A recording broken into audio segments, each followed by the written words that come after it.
Alléluia. Gloire à ton nom, Seigneur, gloire à ton nom. Nous remercions le Seigneur de cet heureux privilège que nous disposons de pouvoir être les dépositaires de sa parole de grâce parmi son peuple, parmi les gens qu'il aime, puisque nous allons aborder un nouveau sujet qui ne manquera pas de susciter des débats de toutes sortes, surtout que nous vivons dans des contextes où nous composons avec des oppresseurs. Donc, nous allons parler du sujet du pardon et j'espère que vous serez tout oui. Juste avant de commencer officiellement, nous vous demandons de courber vos fronts. Nous allons vous conduire dans la prière.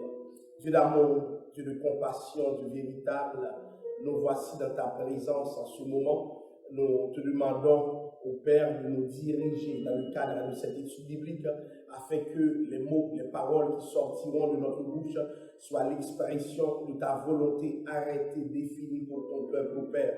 Nous ne voulons pas que ce soit la chair et le sang qui informent, Père, cet office doctoral, Dieu, derrière lequel nous nous retranchons pour parler de toi. Nous voulons que les paroles qui sortiront de notre bouche soient représentatives de ta volonté, Père Saint. Nous abordons un sujet difficile, pas difficile dans la compréhension, mais difficile dans l'expérimentation, au Père. Car plusieurs, oh Dieu, parlent du pardon, mais peu vivent l'expérience du pardon. Souvent, Père Saint, nous sommes hautains, nous sommes durs, et nous prenons notre sévérité comme des principes normatifs qui doivent guider nos réflexes, au Père. Et ce que nous te demandons en ce moment, c'est qu'avec cette série sur le pardon, nous puissions arriver à une transformation réelle de ton peuple, au Père. Alléluia. Que le peuple reçoive le message du pardon et puisse l'appliquer dans sa vie, au Dieu. Que le peuple puisse vivre le pardon et, Père Saint, l'expérimenter pleinement, de sorte que, Père Saint, ce soit un peuple à contagion comme toi, au Père. Tu as pardonné, que le peuple réussisse à pardonner. Nous vivons dans un monde qui nous fait du tort, comme nous aussi nous faisons du tort. Et ce que tu nous demandes, Père Saint, c'est cette profonde humilité, respectueuse de ta nature profonde, que tu veux que nous exprimons à travers le pardon. Seigneur, nous voici ici. Nous te demandons, oh Dieu, d'être le maître de cette étude biblique. Nous présentons toi-même, Père Saint. Tu fais acheminer ta parole vers le cœur de ton peuple qui a besoin d'entendre ces mots de vérité. C'est au nom de Jésus que nous te prions. À lui la gloire, l'honneur et la louange au siècle des siècles. Amen. Chers bien-aimés, que la paix et la grâce de Dieu vous soient données.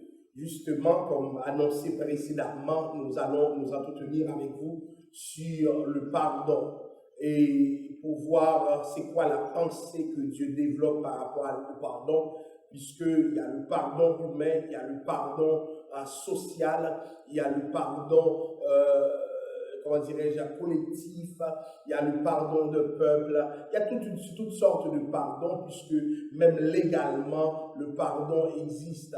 Mais nous allons, dans une autre approche, développer justement le pardon pour être dans un registre qui ressemble à ce que Dieu veut. Alors, j'aimerais lire pour vous dans le livre de Matthieu, le chapitre 18, je lirai du verset 21 au verset 35 et je vais vous demander d'ouvrir autant que faire se peut vos Bibles dans le livre de Matthieu, le chapitre 18, pour que nous puissions, au fur et à mesure que nous avançons dans la réflexion sur le pardon, regarder ce que dit le texte biblique. Alors, verset 21 de Matthieu 18, je commence. Alors Pierre s'approcha de lui et dit, « Seigneur, combien de fois pardonnerai-je à mon frère lorsqu'il péchera contre moi?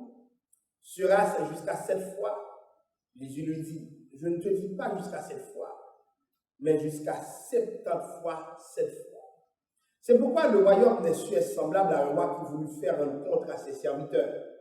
Quand il se mit à compter, on lui en amena un qui devait 10 000 talents. Comme il n'avait pas de quoi payer, son maître ordonna qu'il fût vendu. Lui, sa femme, ses enfants et tout ce qu'il avait, et que la dette fut acquittée. Le serviteur se jeta à terre, se prosterna devant lui et dit, « Seigneur, aie patience envers moi, et je te paierai tout. » Ému de compassion, le maître de ce serviteur le laissa aller et lui remit la dette. Après qu'il fut sorti, ce serviteur rencontra un de ses compagnons qui lui devait 100 deniers. Il le saisit et l'étranglait en disant, « Paie-moi ce que tu me dois. » Son compagnon se jeta à terre, le suppliait, disant, « Aie patience envers moi et je te paierai. » Mais l'autre ne voulut pas et il alla le jeter en prison jusqu'à ce qu'il pût payer ce qu'il devait. Ses compagnons, ayant vu ce qui était arrivé, furent profondément attristés et ils allèrent raconter à leur maître tout ce qui s'était passé. Alors le maître fit appeler ce serviteur et lui dit, « Méchant serviteur, je t'avais remis en entier ta dette parce que tu m'en avais supplié. Ne devais-tu pas aussi avoir pitié de ton compagnon comme j'ai eu pitié de toi? » Et son maître, irrité, le livra au bourreau jusqu'à ce qu'il pût payer tout ce qu'il devait. C'est ainsi que mon Père céleste vous traitera si chacun de vous ne pardonne pas à son frère de tout son cœur. Chers amis, quel sujet difficile! Quel sujet difficile! Je le dis bien difficile. J'entends dire que il y a des sujets compliqués dans la Bible, mais souvent c'est dans la théorie que c'est compliqué. Mais vous voyez, le sujet du pardon, c'est le sujet dont la pratique est la plus complexe, est la plus difficile et est la plus dérangeante. Et j'entends dire que l'évangile peut être dur. Je me demande s'il y a un évangile plus dur que celui du pardon. Donc, nous allons pendant ce mois-ci et le mois qui s'en vient, nous éterniser sur le sujet du pardon pour non seulement vous fournir des pistes de réflexion par rapport à sa dynamique, mais surtout pour que vous puissiez avoir les référentiels nécessaires pour que vous appliquiez ce que Dieu dit dans votre vie. Pourquoi? Parce que le pardon, c'est un concept qui engage Dieu au plus haut niveau. Et nous verrons un peu plus tard qu'il y a des civilisations où le mot pardon n'existe que par équivalent d'autres langues dans les points pour équivaloir à ce que disent d'autres langues, mais pas avec le même contenu. Pourquoi? Parce que il y a des civilisations qui ne croient pas dans le pardon. Donc, nous allons voir comment, un peu plus tard, comment le christianisme a permis d'atterrir avec le référentiel du pardon et comment le judaïsme aussi a aidé à démarrer ce concept et nous allons voir l'atterrissage en Jésus-Christ. Mais maintenant, ce qui m'intéresse dans ce texte, c'est le pourquoi du pardon. À chaque fois que nous voyons le mot pardon, nous devons nous mettre en tête que quelque part, il y a une offense. S'il n'y avait pas d'offense, le pardon ne serait pas nécessaire. C'est l'offense qui justifie le pardon. Autrement dit, à chaque fois que nous parlons de pardon, quelqu'un a fait quelque chose et ce quelque chose devrait mériter une punition parce que quelqu'un en est affecté. Donc, le pardon lui-même implique toujours au moins deux personnes et quand ce n'est pas deux personnes, c'est Dieu et une autre personne. Pourquoi? Parce que ceux qui sont dérangés par l'offense, affectés par l'offense, que ce soit directement ou indirectement, doivent être réparés. Et peut-être même réparés lorsque la personne ne savait même pas qu'elle faisait l'objet d'une offense. Alors, il y a deux choses, deux postures. C'est la posture de l'offenseur et la posture de l'offensé. Des fois, nous n'offensons pas d'autres, mais nous sommes offensés.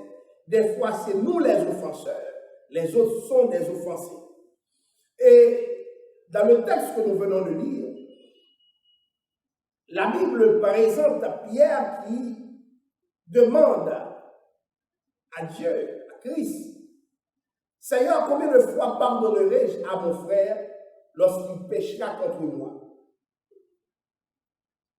Pierre a senti avec l'évangile de Jésus-Christ que le pardon s'imposait comme une donnée importante.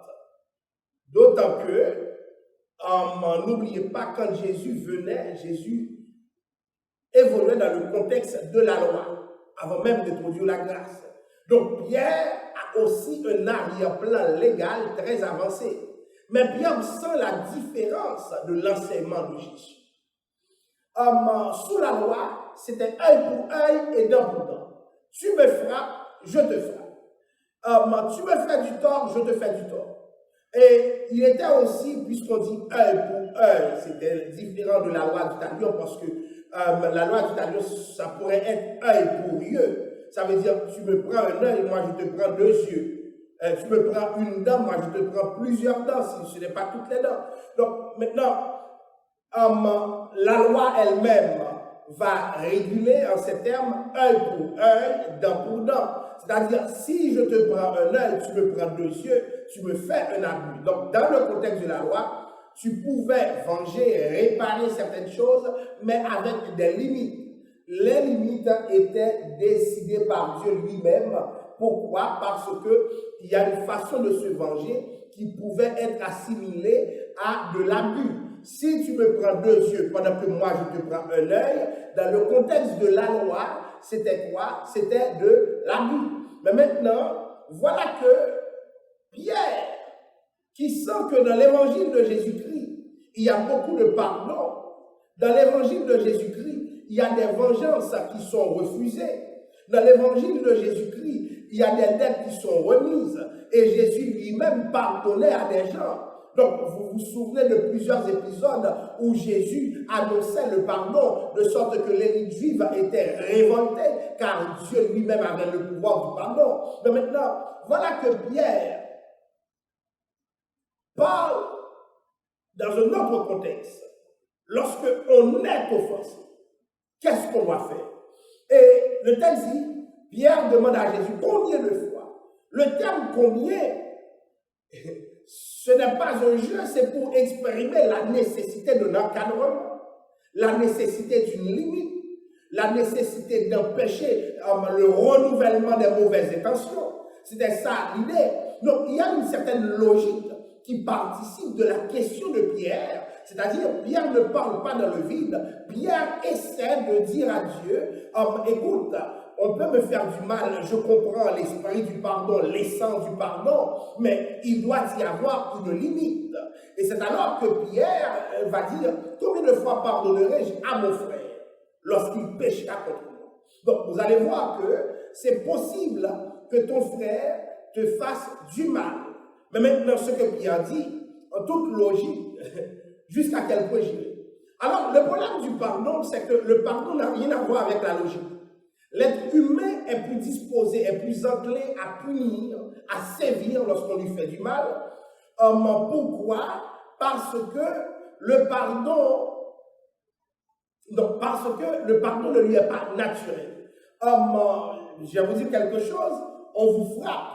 Ce n'est pas un réflexe automatique de dire « Oh, écoute, je te pardonne ». Non, nous n'avons pas cet automatisme chez nous. Nous sommes des engins psychologiques. Nous sommes même prédisposés, lorsqu'on nous fait du tort, à réagir à la mesure de ce tort, si ce n'est pas en le dépassant même. Donc, vous voyez, qu'est-ce qui se passe dans ce texte? Pierre veut une limite lorsqu'il péche contre moi. Pierre a fixé une limite jusqu'à 7 fois. 7, c'est le chiffre de Dieu. C'est une forme de perfection. C'est-à-dire, j'ai parfaitement été responsable. J'ai atteint la limite de la perfection. C'est-à-dire, quelqu'un de parfait irait jusqu'à une 7e fois lorsqu'on pêche contre lui. Mais maintenant, ce que le texte ne dit pas, qui se trouve en arrière-plan et qui est nécessaire de soulever comme élément de technicalité du texte, c'est que si jamais Jésus rentre dans cette question aveuglément, on aurait encore aujourd'hui beaucoup de problèmes. Pierre ne dit pas combien de fois pardonnerai-je à mon frère une même faute. Non.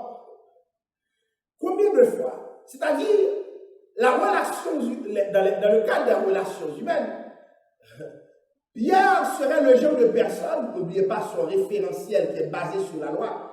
Pierre regardera une première fois, tu lui as fait du tort. Une deuxième fois. Donc Pierre allait avoir une liste. Combien de fois? Combien de fois? Et après cette liste, qu'est-ce que Pierre ferait? Pierre se mettrait dans une situation où il dirait, j'ai atteint mes limites moi-même. C'est ce que Pierre serait en train de faire. Mais quelqu'un nous dit le texte. À quel droit le texte nous réfère? Donc, sera jusqu'à cette fois. Est-ce qu'il y a des gens qui m'écoutent, qui sont systématiquement offensés, qui sont parfaitement offensés, et qui continuent d'être offensés? Je pense à un superviseur, à un boss.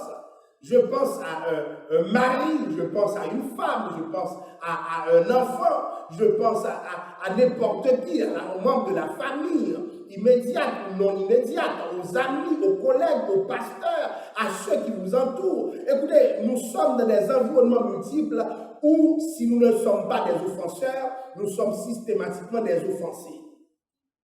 Comprenez?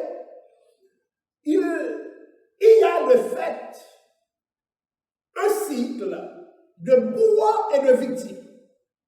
Quand ce ne sont pas les bourreaux, ce sont les victimes qui se présentent.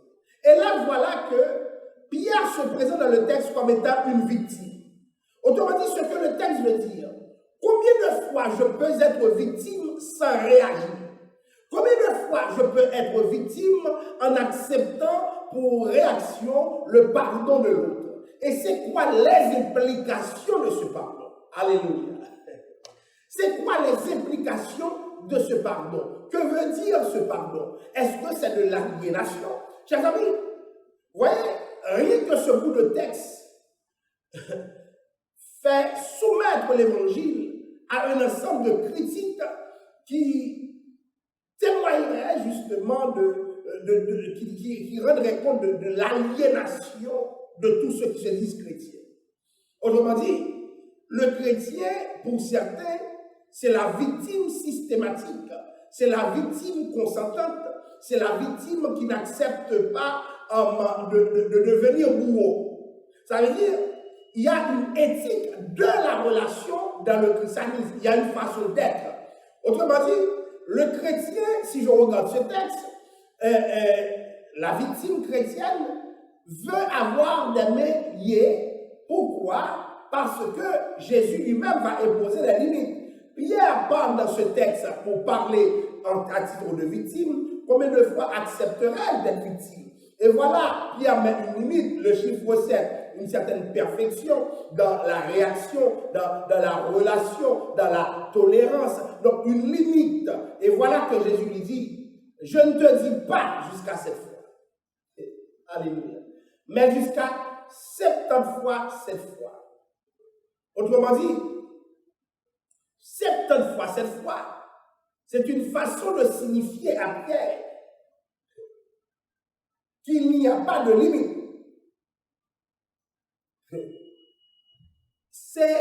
Le pardon se fait dans la démesure. Jusqu'à 70 fois cette fois. Ça veut dire quoi? La personne m'a fait du mal une fois. Je pardonne à cette personne. La personne me fait du mal encore une deuxième fois. C'est-à-dire, une deuxième fois, je pardonne à cette personne. La personne m'a fait du mal une troisième fois. Eh bien, une troisième fois, je pardonne à cette personne. Une quatrième fois, une cinquième fois, une sixième fois, une septième fois, une huitième fois, une centième fois. Et qu'est-ce que je fais? Je pardonne à cette personne. Écoutez, on me dit qu'il y a quelque chose de plus dur à expérimenter que le pardon. Montrez-moi ce texte. Et c'est pour cela que nous avons vu toutes les exigences que Jésus-Christ a accomplies pour notre propre pardon. Et le 17, versets 3 et 4, je dis pour vous, prenez garde à vous-même. Si ton frère a péché, reprends-le. Et s'il se repent, pardonne-lui. Et s'il a péché contre toi 7 fois dans un jour, et que 7 fois il revient à toi, disant, je me repens, tu lui pardonnes. Mes amis, ton frère t'a fait du tort. Ton frère t'a blessé. Ton frère a mis des larmes dans tes yeux. Et certains sont arrivés à ne plus pouvoir pleurer. C'était tellement une routine qu'ils n'ont plus de larmes dans leurs yeux. Les larmes ont séché parce qu'il n'y a plus rien à extérioriser, parce qu'ils sont systématiquement détruits. Et qu'est-ce que dit le texte? Je dis pas moi, parce que beaucoup de personnes vont dire, oui, mais pasteur, mais attention, ce n'est pas le pasteur qui parle, c'est la parole de Dieu, et la parole possède de la révélation. C'est Dieu qui parle. Et qu'est-ce que le texte dit? Si ton frère a péché, reprends-le. La Bible permet de reprendre le frère pécheur. Reprendre veut dire exhorter. Reprendre veut dire dis-lui ce que tu penses. Parle-lui en des termes que la parole permet pour montrer que son attitude, son action ne sont pas normales, acceptables. Mais reprends-le. Et la Bible dit, et s'il se repent, pardonne-lui.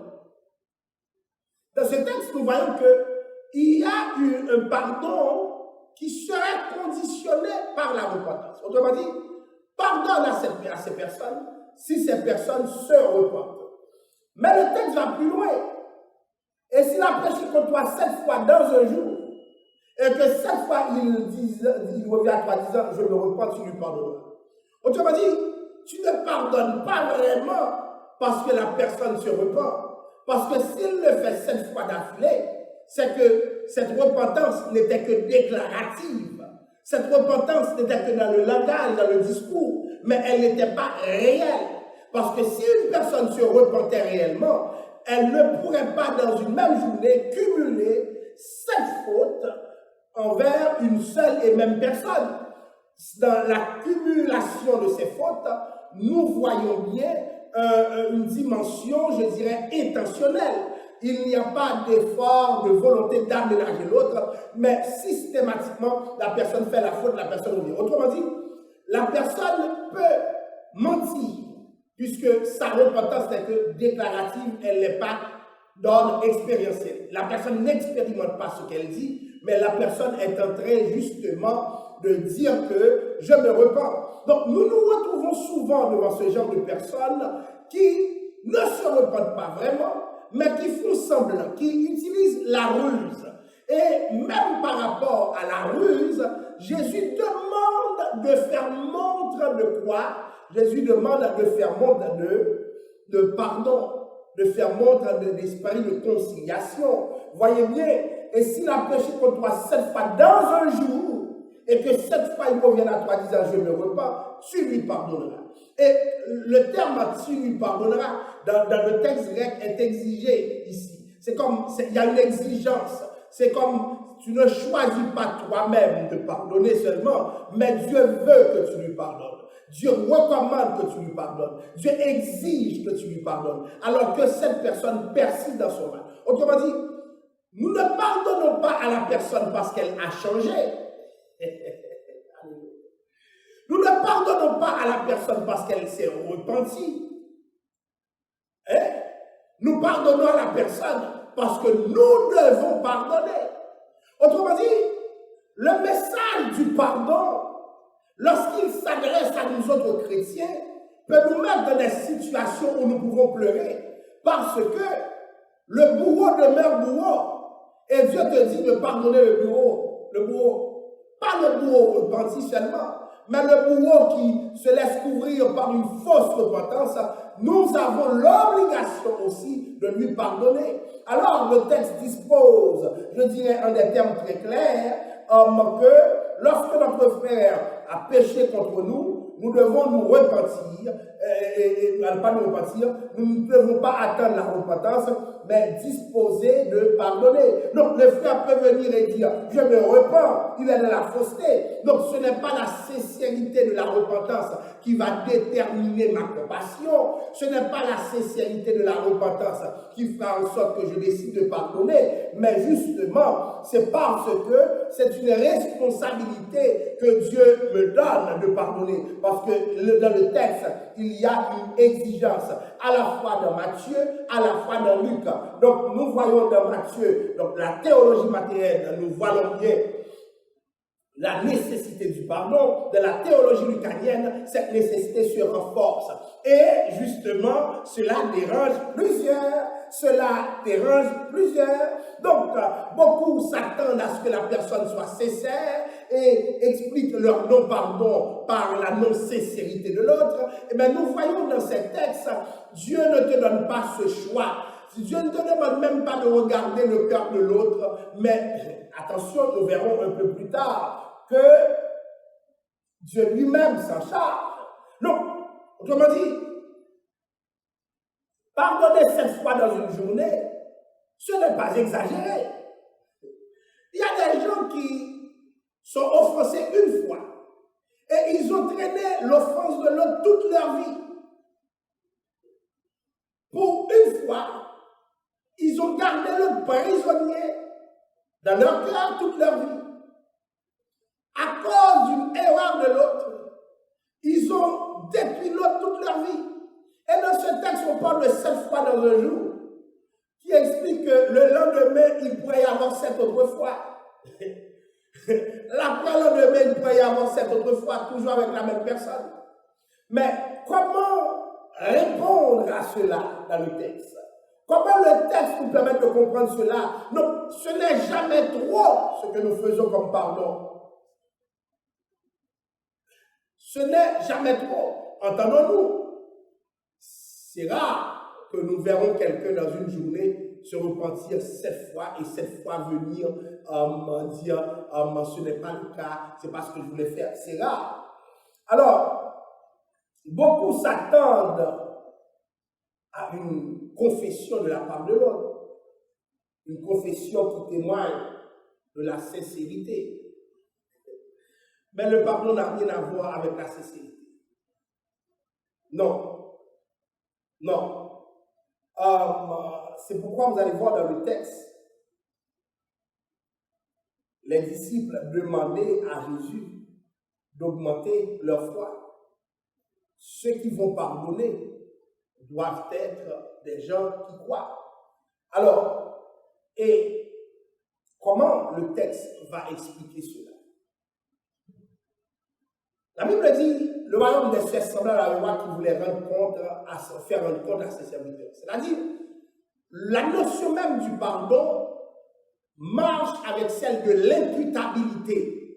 C'est-à-dire, le pardon engage notre propre imputabilité. Nous sommes responsables. Une chose que j'aime souvent dire, quand quelqu'un t'offense, il est responsable de son action. Et quand tu es un offensé, tu es responsable de ta réaction. Ce que Dieu commande, dirige à travers le pardon, c'est la réaction de l'offensé. Autrement dit, ma réaction ne peut pas nécessairement suivre celle de l'offenseur. Celui-là qui doit pardonner, qui croit dans le pardon, ne peut pas mener une vie dans laquelle il veut toujours être en réaction par rapport à ce que fait l'offenseur. Et qu'est-ce que dit le texte? On amena un homme, un serviteur qui ne pouvait pas payer. Et puis, il devait être vendu, sa femme, ses enfants, comme c'était la coutume de l'époque, pour que sa dette fût acquittée. Donc, être vendu, c'était aussi perdre ses droits jusqu'à ce que la dette soit acquittée. Donc, la famille entière était réduite à l'esclavage. Mais ce que le texte nous dit, le monsieur qui devait faire l'objet de cette vente pour incapacité de payer ses dettes, donc pour défaut de paiement, qu'est-ce qu'il allait faire? Il allait supplier son maître. Au point que le maître, qui voit tout ce qu'il a perdu avec ce monsieur, a décidé de lui remettre ses dettes. Autrement dit, je ne te fais pas comme cadeau seulement, je ne te donne pas seulement comme cadeau de te laisser le temps pour payer tes dettes, mais tes dettes te sont remises. Le maître a tellement de compassion, le maître pourrait dire, je te donne de nouveaux échéanciers. Si les échéanciers ne sont pas respectés, qu'est-ce que je vais faire? Je vais te réduire en esclavage parce que je vais te vendre. Autrement dit, n'oubliez pas, et je veux que vous le compreniez, lorsque tu fais du mal à quelqu'un, cette personne, tu lui dois quelque chose. Tu as une dette envers cette personne. Donc, le pardon marche avec la compréhension de la notion théologique de dette. Il y a une dette qui doit être payée. Cette dette, elle n'est pas nécessairement matérielle, mais elle peut être morale. Elle n'est pas nécessairement pécuniaire, c'est-à-dire de l'argent. Hein? C'est comment dirais-je? La dette peut avoir toutes les formes possibles. Et bien, qu'est-ce qui s'est passé dans ce texte? C'est que la dette devrait être payée et elle ne peut pas être payée. Autrement dit, avec ce défaut de paiement, automatiquement, il y a possibilité d'être réduit en esclavage, d'être asservi. Et voilà que celui qui est offensé, parce que son argent est mal passé, il a décidé de pardonner. Ce pardon impliquait quoi? C'est le mal qui lui est fait, il n'en tient plus compte. C'est comme si rien ne s'était passé. Alléluia. C'est là que le langage du pardon devient important. J'ai vu des gens se fâcher pour des plaisanteries, pour des détails. Et pourtant, dans ce texte, ce sont de vrais enjeux. Ce ne sont pas des détails, quelqu'un ne m'a pas parlé, quelqu'un ne m'a pas souri. Donc, des caprices de religieux. Donc, ce n'est même pas ces petites affaires-là. Donc, de vrais détails, quelqu'un qui a une vraie dette, quelqu'un qui a subi une offense, quelqu'un à qui on a fait du tort, alléluia. Quelqu'un dont on a mal géré ses avoirs, il a décidé de remettre ses dettes, de remettre à la personne qui l'a offensé, qui l'a fait du tort, ses dettes.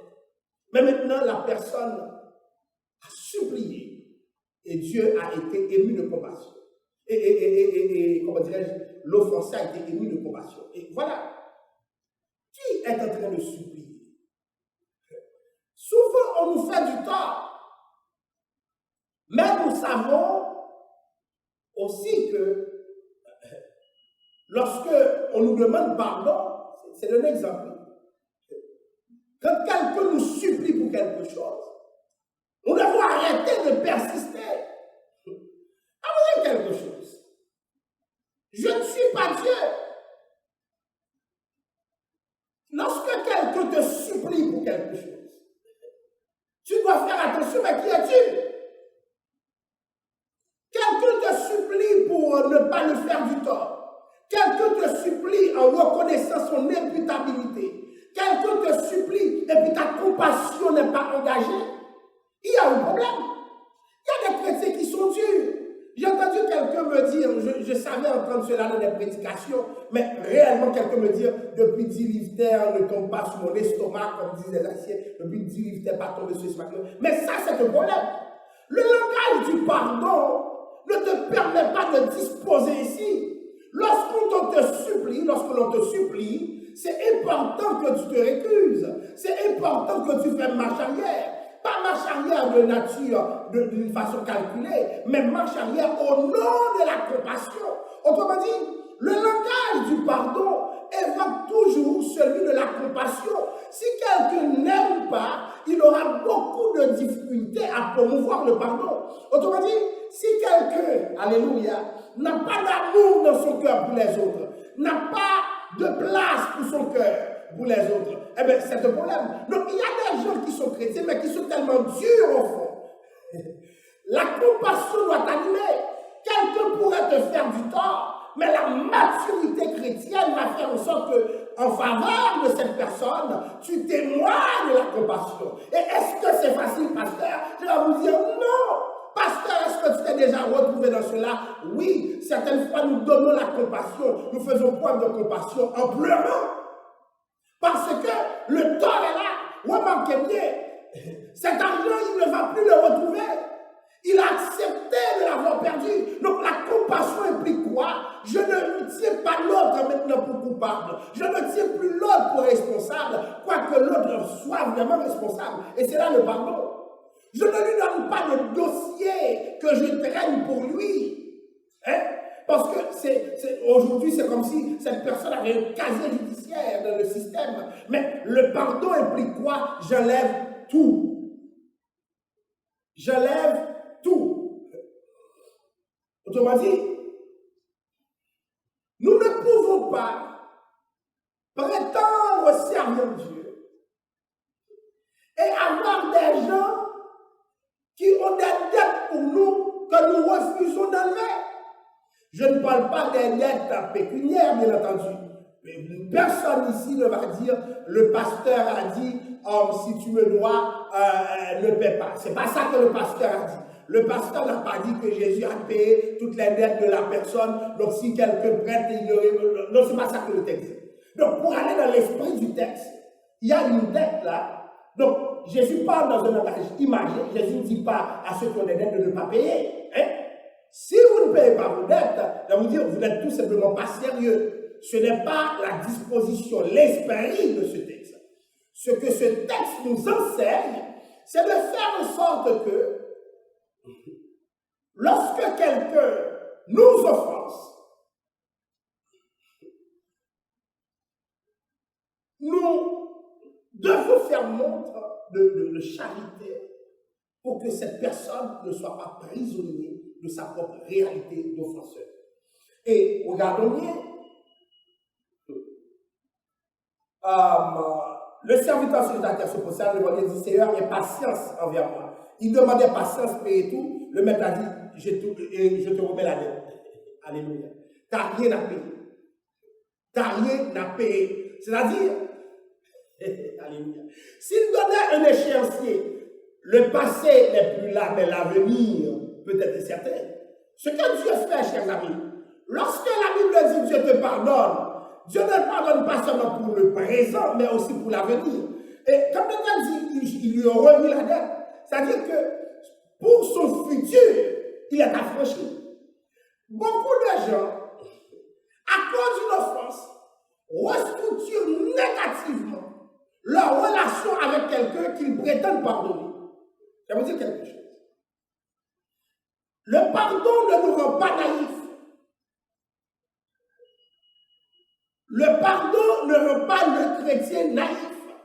Cependant, il ne peut pas y avoir de négativité programmée.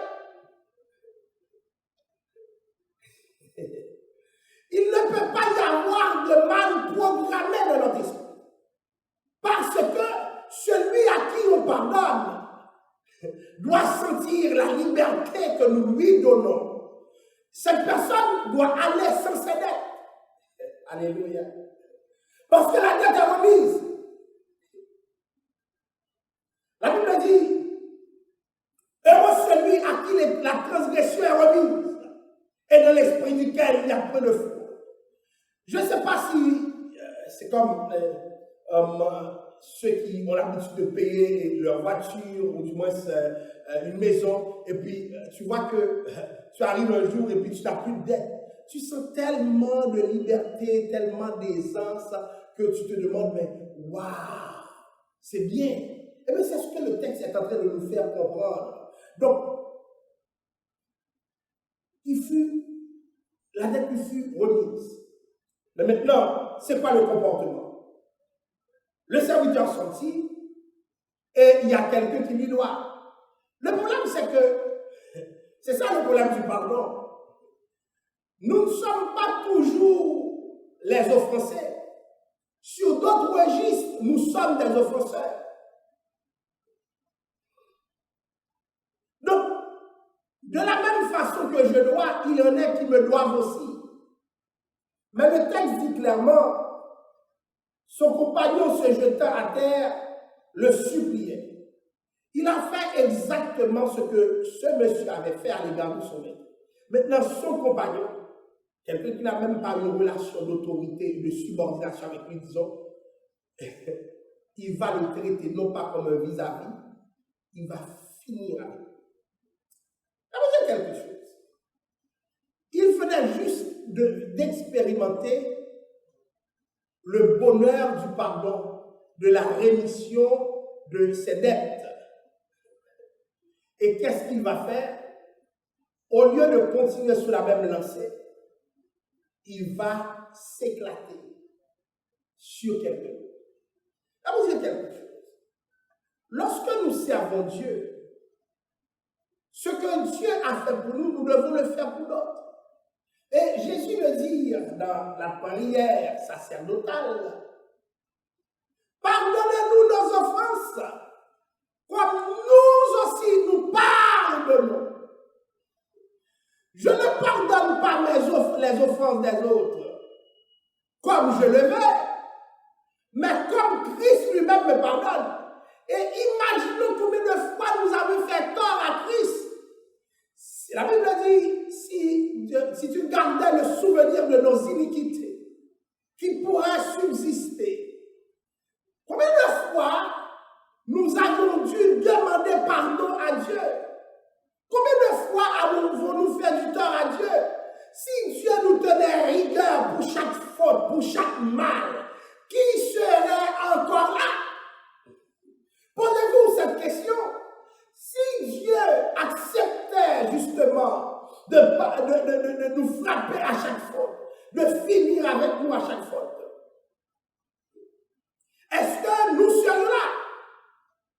Et ce que le texte nous aide à comprendre, c'est que cet homme était un égoïste. L'égoïste veut que tout soit bon pour lui, mais n'est jamais orienté vers la satisfaction des besoins des autres. L'égoïste comprend la compassion pour lui, mais il ne comprend pas la compassion pour les autres. Eh bien, qu'est-ce que dit ce texte? Ce texte nous aide à comprendre que l'autre, le compagnon, est aussi important. Et l'évangile nous met avec des compagnons qui nous doivent.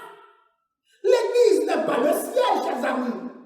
Nous ne pouvons pas prétendre faire l'évangile sans offenser d'autres et sans être offensé en retour. C'est impossible. Alléluia. Personne ne fera l'évangile sans faire du tort à d'autres. C'est impossible. Oui, nous offenserons d'autres et d'autres nous offenseront. C'est la dynamique qui est là, parce que l'église n'est pas le ciel. Et le texte parle de compagnons.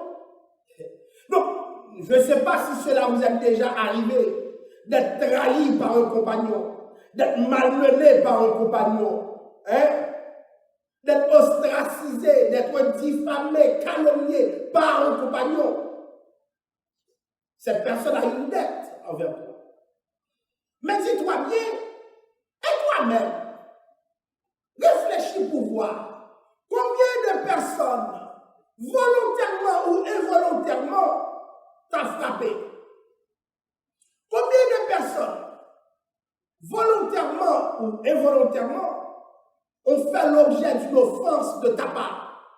Et dites-vous bien que des fois nous avons cette fâcheuse tendance de hiérarchiser les offenses.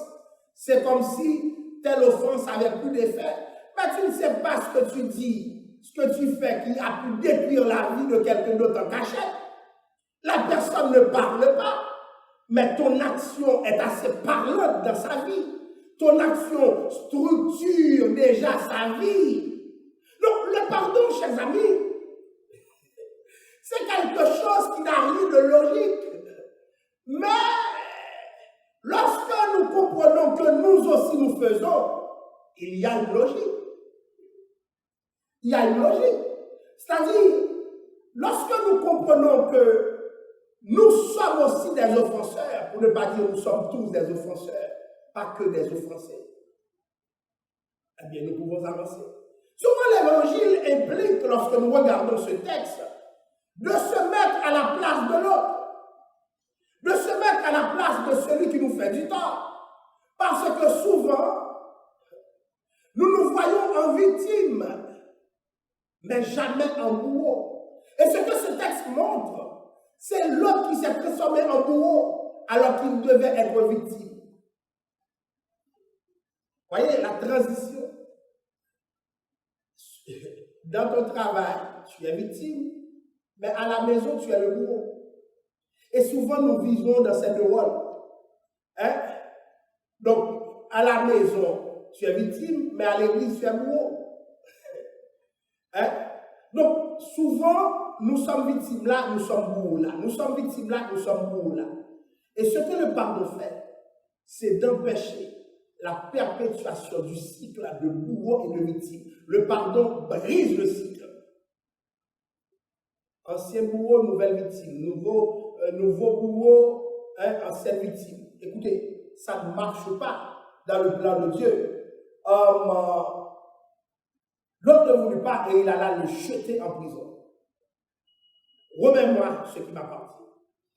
C'est-à-dire, le pardon, le non-pardon, c'est l'exercice de ses droits. Tu exerces tes droits jusqu'au bout. C'est ça le non-pardon, le refus du pardon. Je vais jusqu'au bout pour exercer mes droits. Mais la Bible dit, l'autre ne voulut pas et il alla le jeter en prison. Vous voyez, la plus grande prison que nous pouvons mettre en place, c'est avec notre cœur. La plus grande prison que nous pouvons mettre en place, c'est lorsque nous jetons quelqu'un et nous l'enfermons. Cette personne ne peut plus sortir, ne peut plus se justifier jusqu'à ce que la personne remette toutes ses dettes. Mais le problème, c'est que si quelqu'un remet sa dette, le pardon n'est plus applicable. Je vais vous dire quelque chose. Je te donne une gifle, tu me remets une gifle. La dette est remise. C'est plus le pardon. Eh bien, le pardon veut dire que tu me donnes une gifle, je ne te donne pas la gifle, alors tu me dois une gifle. Et je décide d'enlever cela. C'est ça le pardon. J'enlève la dette. La dette, ce que tu me dois à cause de ton offense, je l'enlève. Eh bien, cette personne va tout payer. Cette personne n'a pas eu droit à son pardon, mais l'offense est enlevée parce que la personne s'est acquittée. Beaucoup de personnes se sont acquittées parce qu'elles ont payé le prix. Beaucoup de personnes sont acquittées parce qu'elles ont payé le prix. Elles n'ont plus besoin de votre pardon.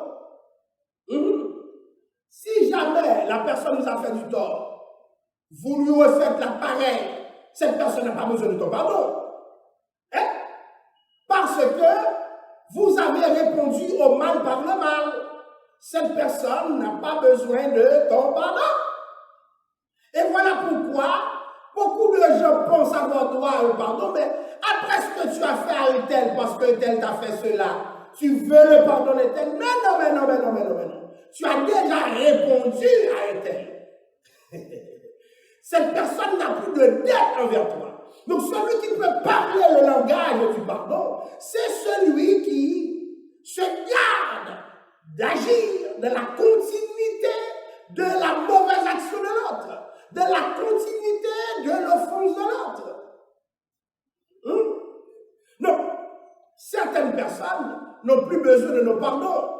J'ai vu des gens humilier d'autres personnes, les frapper, et puis ensuite dire, demander pardon. C'est de la mascarade. Tu as obtenu ta réparation à ta manière. Tu as frappé à ta manière. Tu as obtenu la mesure de ta démesure. Tu n'as plus droit à un quelconque pardon. Non. Là, il va falloir parler en d'autres termes. Si je te devais $1000 et je te remets $1000, attention, je ne te dois plus. Donc, il y a certaines personnes qui s'attendent au pardon, mais malheureusement qui n'ont droit à aucun pardon parce que ces personnes se sont réparées elles-mêmes avec une autre offense qui a la bonne intention d'égaliser l'offense qui leur a été faite. C'est-à-dire, Le monde du pardon, c'est un monde qui n'est pas basé sur la recherche de la réciprocité, dans le sens, tu me fais du tort, je vais te faire du tort. Pour qu'il y ait pardon, il faut que l'un d'entre nous se retienne de faire du tort. Il faut que l'un d'entre nous choisisse de ne pas continuer à faire du tort, sachant que le mal ne peut qu'engendrer le mal et jamais le bien. Il faut que quelqu'un ait le courage de dire stop. Alléluia. Je ne veux pas continuer. Et automatiquement qu'il n'y a pas réciprocité dans le mal, le langage du pardon devient nécessaire.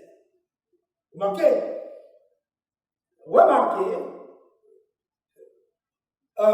l'autre ne voulut pas, il alla le jeter en prison jusqu'à ce qu'il paye ce qu'il devait. Le texte veut dire, même ses compagnons furent attristés. Lorsqu'il n'y a pas pardon, notre environnement le voit et la tristesse va s'accaparer d'eux. Écoutez, cet homme est dans ses droits de faire en sorte que l'autre lui paie. Mais le problème du pardon, c'est que le pardon t'empêche d'exercer tes propres droits. Ce que cet homme faisait en réduisant l'autre à la servitude, en le mettant en prison, relevait de ses droits. Autrement dit, la moralité de l'époque le permettait. Mais le problème du pardon chrétien, ça dépasse la morale. Alléluia. C'est un geste de compassion, d'amour. Ce n'est pas un geste calculé. Vous voyez? C'est une perte pour un gain. Je perds pour gagner le respect, l'amour de Dieu. Je perds pour gagner, comment dirais-je, le sentiment que je suis le temple de Dieu. Et le texte de préciser, le maître fit appeler ce serviteur pour lui dire, méchant serviteur. Imaginez-vous combien de méchants chrétiens qu'il y a. Des gens qui répondent coup pour coup. Le chrétien ne peut pas être dans le coup pour coup. Tu te crois intelligent. Lorsque j'étais plus jeune, je me vantais avec mes coups pour coups en disant j'ai du caractère, j'ai de l'étoffe. Oui, cette étoffe, tu l'as, mais ce n'est pas l'étoffe de l'Esprit de Dieu. Et voilà pourquoi le diable peut nous niaiser. Parce que l'esprit du pardon n'est pas en nous. Le diable trouve notre cœur comme une prison pour les autres. Alors, notre méchanceté, regardez bien, le gars est dans ses droits, oui, mais on lui dit méchant. Lorsqu'on ne pardonne pas, il y a dans notre cœur une forme de méchanceté qu'il faut dénoncer. Méchant serviteur, je t'avais remis ta lettre. C'est comme Dieu qui te dit, ah, tu ne fais rien, mais tu te souviens de ce que moi j'ai fait pour toi. Je t'ai pardonné moi-même et toi tu ne pardonnes pas. Je t'ai fait du bien, je t'ai enlevé tes péchés, Jésus-Christ a payé pour toi et toi tu continues. Le maître dit, il fut livré au bourreau. Je vais finir avec ces propos où le maître disait, ne devais-tu pas aussi avoir pitié de ton compagnon comme j'ai eu pitié de toi? Souvent, nous devons passer de compassion à la pitié. Il y a des gens qui font du tort, c'est de l'immaturité, c'est de la méchanceté gratuite. Dieu te demande d'avoir pitié d'eux, c'est ça le pardon. Cette pitié va informer ta démarche de pardon. Et c'est ce que Dieu veut, c'est ce que Dieu réclame. Donc nous commençons cette étude que je vous demande de partager avec tous et faire en sorte que beaucoup de personnes viennent se questionner pour que nous puissions avancer avec nos modules, puisque nous voulons atterrir maintenant avec ce sujet, pour montrer que le Seigneur n'existe que dans le pardon. Si Dieu ne pardonnait pas, l'homme n'existerait plus. Et aujourd'hui, si nous sommes ce que nous sommes, c'est parce que Dieu nous a pardonné. Je ne sais pas combien de personnes ont des problèmes avec l'autre. C'est le moment de décider. C'est le moment de faire le choix. Celui de l'obéissance pour que l'autre soit pardonné et non réduit à son mal, à son crime. Prions le Seigneur. Seigneur, je te présente à tous ceux qui ont quelqu'un sur le cœur, tous ceux qui ont brisé des liens, tous ceux qui ont rompu des relations percées. Pourquoi? Par esprit de vengeance. Parce que partout il n'y a pas de pardon, la vengeance s'installe. Tous ceux qui veulent montrer qu'ils ont de l'étoffe, qui sont forts, qui n'ont pas voulu être diminués et qui ont combattu, rendant le mal pour le mal, je te prie pour eux maintenant. Seigneur, rentre à l'église un esprit de pardon. Bouscule les principes, bouscule l'humanité des choses, bouscule les traditions personnelles, bouscule les compréhensions humaines, bouscule, Père, c'est les repères qui n'ont rien à voir avec ta parole. Et que le pardon, Père, s'installe dans ton Église. Alléluia. Que le pardon s'installe, oh Dieu. Tous ceux qui ont une liste négative, Père, change la liste. Que le pardon s'installe. C'est au nom de Jésus que nous te prions. À lui la gloire, à lui l'honneur, à lui la louange, au siècle des siècles. Amen. Que le Seigneur vous bénisse.